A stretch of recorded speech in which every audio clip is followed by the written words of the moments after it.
E bateu aí o desespero no Eduardo Bolsonaro. Olha, os filhos do Bolsonaro estão consternados aí nos últimos dias, porque eles já sabiam aí de antemão que mesmo se não fossem indiciados no inquérito do golpe de Estado, e as listas preliminares que a imprensa estava vazando não incluíam os nomes deles, que eles seriam e serão indiciados no inquérito das milícias digitais e também, alguns deles, no inquérito das fake news que deve acabar aí nos próximos meses. O Eduardo Bolsonaro, a função dele aí nas milícias digitais é o contato com milícias digitais de outros países.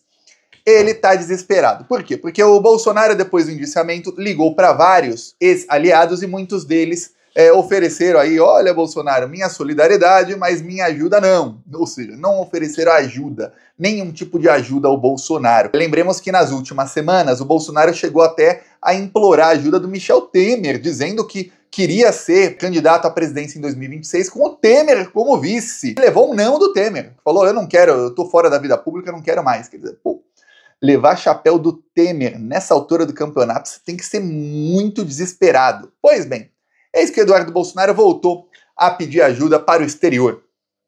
Os bolsonaristas, quando estão aí sem ajuda no Brasil, eles pedem ajuda para o além. Alguns pediam, eu lembro, como se fosse ontem, ligava a lanterna do celular e pediam ajuda assim, ó, para extraterrestres. Outros preferem pedir ajuda aí para o Donald Trump e para o Elon Musk, que se você olhar bem o Elon Musk, ele tem meio carinha de extraterrestre também, né? Aí o que acontece? Lembremos, o Elon Musk, quando o Trump era presidente dos Estados Unidos, ele admitiu, ele não tem problema nenhum em admitir publicamente, porque ele é muito rico e ele acha que está acima do bem e do mal. Ele admitiu que ele falou, nós, né, ele, o Trump e o pessoal dele, deram um golpe de Estado na Bolívia. Lembre-se, tentaram assassinar o presidente Evo Morales. O Evo Morales ganhou a eleição na Bolívia, os Estados Unidos disseram que não reconheciam o resultado, é a tática de golpe deles, né? Sempre. E aí, tentaram assassinar o Evo Morales. A única dúvida na eleição do Evo Morales era o seguinte, ele ganhou no primeiro turno. Lá, para ganhar no primeiro turno, você precisa ter mais de 40% dos votos e 10% acima do segundo colocado. Ou seja, você pode ganhar com menos de 50% dos votos. O Evo Morales teve 46,1% e o segundo colocado teve 36,09%. Então, ele ganhou no primeiro turno com 10,1% de diferença. E aí eles estavam questionando aquele 10,1%. Em todas as pesquisas de segundo turno, o Evo Morales tinha mais de 50% dos votos facilmente. Ou seja, ele ganharia no segundo turno a dar uma surra. Mas não, queriam dar golpe, né? Nada disso foi contado. A Globo, inclusive, foi aí, a imprensa brasileira foi cúmplice desse golpe. Então, o Eduardo Bolsonaro, ele tá dizendo aí para os bolsonaristas que o Trump e o Elon Musk vão fazer o mesmo agora pelo Bolsonaro, vão interceder. Fez aí um tweet ridículo que mostra o tamanho do desespero deles. Eu vou ler aqui para você. Diz aí o Eduardo Bolsonaro.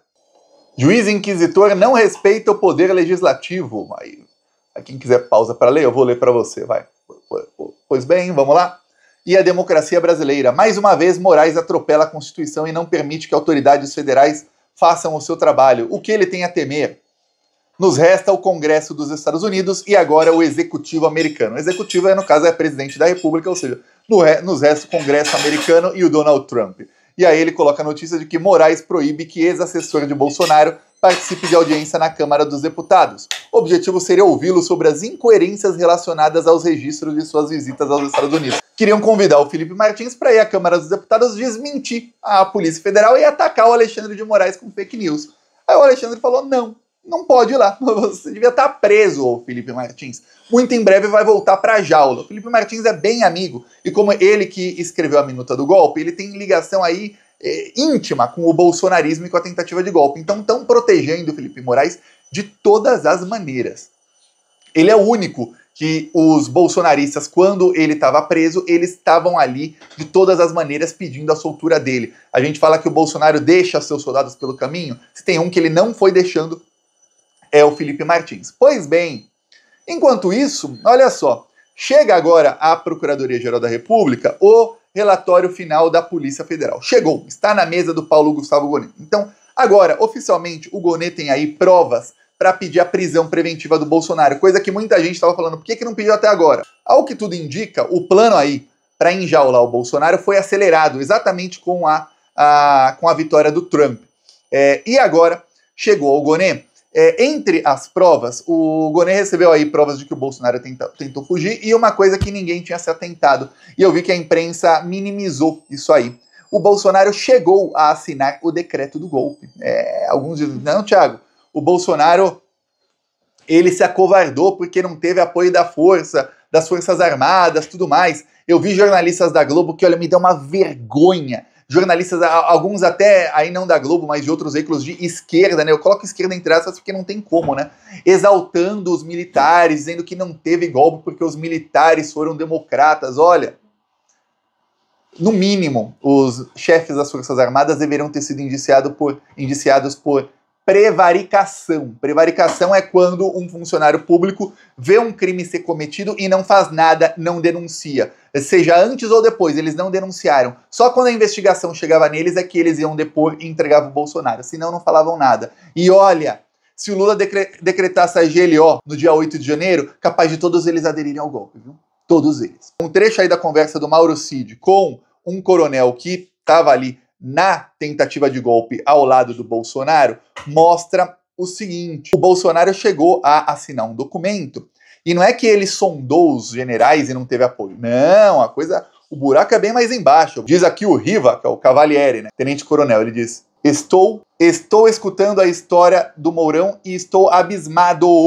Fora os outros generais, na reunião com o 01 e o que eles fizeram. O 01 é o Bolsonaro. O tenente-coronel Cid falou, diga, 7h47 da noite, o Cid não estava mais no expediente. Aí, o Mourão negociou com os outros generais a saída do Bolsonaro, falando que Peru era logo ali. Peru era logo ali, não é a minha câmera que tá ruim, não, é a resolução mesmo que tá aqui ruim, tá, da imagem. Peru é logo ali, é o seguinte, o presidente do Peru dissolveu o Congresso Nacional e foi preso menos de 12 horas depois. O presidente do Peru denunciou que tinha um golpe de Estado em andamento pelo Congresso Nacional, dissolveu o Congresso e convocou novas eleições. No caso, o presidente do Peru, ele não estava nem dando um golpe de Estado, ele tinha convocado novas eleições e falou, esse Congresso aí é golpista, vamos convocar novas eleições para o Congresso. Eu fui eleito, não consigo governar e esses caras são tudo bandido. Pois bem, o exército, exército ali com apoio dos americanos, lembre-se, só tem golpe se tiver americanos, deu um golpe de Estado e prendeu o presidente do Peru, e agora o Peru tem um governo de direita com um pezinho na extrema-direita, do jeitinho que os Estados Unidos gostam. Só que o governo de direita do Peru começou a se aproximar da China, então deu meio ruim aí o golpe para os Estados Unidos. O governo que sofreu o golpe era um governo de esquerda, tá? Ou seja, o Peru votou na esquerda, mas tem um governo de direita. Igual o Brasil, depois de 2016, né? Votou na esquerda e tinha um governo de direita. E aí o que acontece? Ele diz o seguinte, o Mourão negociou com os outros generais a saída do 01, falando que o Peru era logo ali. Rasgaram o documento que o 01 assinou. Estava em reunião com o vice da China com relação a Huawei aqui do Brasil. Tinha informante ele coloca um ovo ali, de leve trás, do Alexandre de Moraes, tinha informante de leve trás, diz ele ali.